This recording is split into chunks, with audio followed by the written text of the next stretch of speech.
네, 그동안 뭐 몇 번 저희가 소개해드렸습니다만 공수교대 여야가 계속 바뀌면서 입장이 참 많이 바뀌는데요. 지난주에 저희가 한번 소개해드렸죠. 저희가 한나라당 의원들이 예전에 열린우리당 대통령이 지명한 후보자 논문 공격하는 것 관련해서 저희가 몇 개 드렸더니 새정치민주연합이 그 다음날 저희 뉴스 탑10을 아침 회의 때 공개했거든요. 지금부터 몇 가지 영상을 새롭게 공개하겠습니다. 아마 이 내용은 내일 틀지는 않으실 것 같습니다. 왜냐하면 좀 불리하거든요.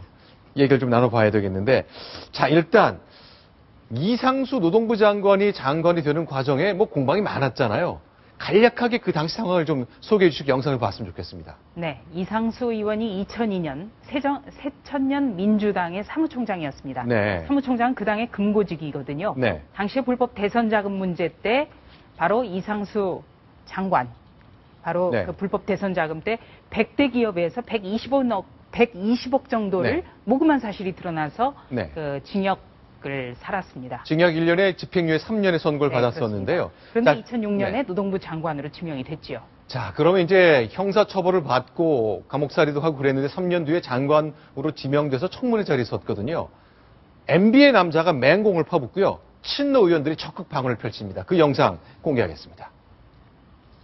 자네 도피인사입니다. 당신 감옥 갔다 왔으니까 내가 보상해 주겠다. 이거 도피인사입니다. 그래서 이 청문회는 어떻게 보면 아이들 교육을 너무나 안 좋은 청문회입니다. 그러니까 19세 이하는 시청 불가로 지금 해야 되는 청문회입니다. 아, 저렇게 말씀하신 분 지금 감옥에 그렇습니다. 그러면 이제 친노 의원들이 어떻게 방어를 했는지 한번 그 영상도 직접 확인해 보겠습니다.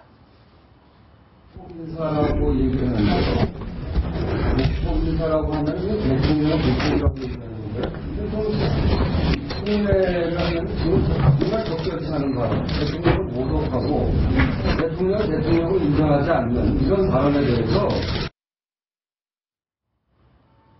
네. 자, 우원식 의원이 이제 적극 방어를 했습니다. 그리고 여러 가지 뭐 다른 의원들도 있는데 조정식 의원도 그 해명을 하고 역성을 많이 든 게 있는데요. 관련된 내용도 좀 준비가 되면 나중에 좀 봤으면 좋겠습니다. 이번에는요, 김병준 교육부총리 그 인사 과정에 또 역시 공수교대를 바꾼 많은 공방들이 있었습니다. 먼저 관련된 영상을 좀 봤으면 좋겠습니다. 이번에는 한나라당 의원들이 또 맹공을 논문 표절과 관련해서 펴붓고 있습니다.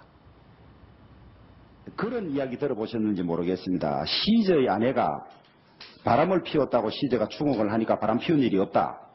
고 하니까 시저의 아내는 바람 피운 일이 없어도 바람 피웠다고 이야기 돌아다니는 것만으로도 용납될 수 없다.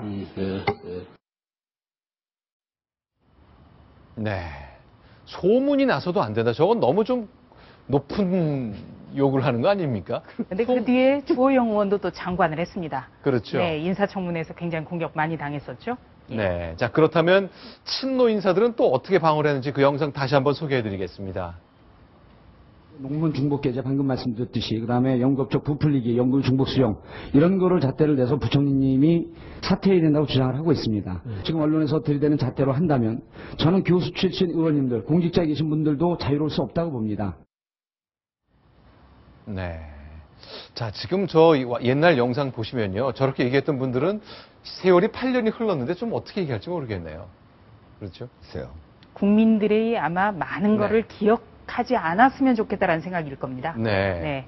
과거에 여당 시절에 야당 의원, 네. 여당 시절에 했던 것, 또 지금이 야당이 됐다고 했던 것 너무나 네. 다르기 때문에 그런데 네. 우리 국민들이 참 기억력이 좋아요. 그래서 참 우리 정치권이 더 좀 네. 희화가 되는 것 아닌가 싶습니다. 그런데 네. 기본적으로 과거에 네. 어떤 서로 좀 다른 기준, 즉 다시 말하면 네. 네가 과거에 나한테 이렇게 공격을 했으니까 나도 똑같은 공격 방식으로 너를 공격을 하겠다. 네. 이거보다는 네, 네. 과거에 내가 이런 좀 잘못된 공격을 했으면 이제는 좀 다르게 하겠다 해서 네. 좀 더 인사 검증 이런 것이 조금씩 발전을 좀 했으면 네. 이런 생각이 듭니다. 이번에 마찬가지로 만약에 새누리당에서 과거에 민주당 또는 지금 뭐 새정치민주연합 네. 그쪽에서 한 이러이러한 것들이 좀 잘못됐다 이렇게 네. 생각을 한다면 이번에는 우리는 그렇게 하지 않겠다. 네. 또 마찬가지로 새정치민주연합도 과거에 새누리당, 한나라당이 이러이러한 부분으로 얘기를 했는데 이건 잘못됐다 생각한다면 우리는 이번에는 그렇게 하지 않겠다. 이렇게 해서 좀 전진하는 것이 역사 아닌가. 뭐 모든 정당이 좀 네. 여당이 됐을 경우를 가정하고 해야겠습니다. 네. 일단 이번에 새정치민주연합이 나중에 여당이 됐을 때를 가정해서 좀 정책 질의 쪽으로 집중을 해주셨으면 하는 바람입니다. 미국 정치학 교과서가 이제 새로 민주주의를 도입한 나라들에 대해 설명을 할 때 정권 교체가 2번은 완성돼야 서로 진정한 공수교대의 의미를 파악한다 그렇게 쓰고 있거든요. 우리 아직 한 번밖에 안 됐으니까 네. 앞으로 언젠가 또 정권 교체가 되겠죠. 네. 갔다 오고 하는 그 과정을 거쳐서 정말 오늘의 내 상황만 보는 것이 아니라 국민들이 기억하는 과거까지 포함된 균형 잡힌 시각이 좀 나와줬으면 좋겠습니다. 그래서 예를 들면 저기 이상수 네. 장관 되셨거든요. 네. 그러나 김병준 교육부 장관 같은 경우는 조금 하시다 바로 낙마를 한 셈이거든요. 네. 그러니까 부적합한 그런 인사.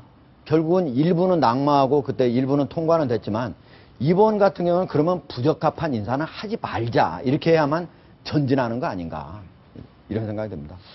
알겠습니다. 자, 이제 이번 소개해드릴 뉴스는 지난 주말부터 대한민국 사회를 깜짝 놀라게 했던 뉴스입니다. 임병장의 총기 나산 사건. 오늘 국회에서 국방위원회가 열렸거든요. 관련된 내용 정말 하나씩 작은 팩트들이 공개되고 있습니다. 그림이 하나씩, 퍼즐이 하나씩 맞춰가고 있는데요. 관련된 얘기 정리해 보겠습니다. 순위 먼저 확인하겠습니다.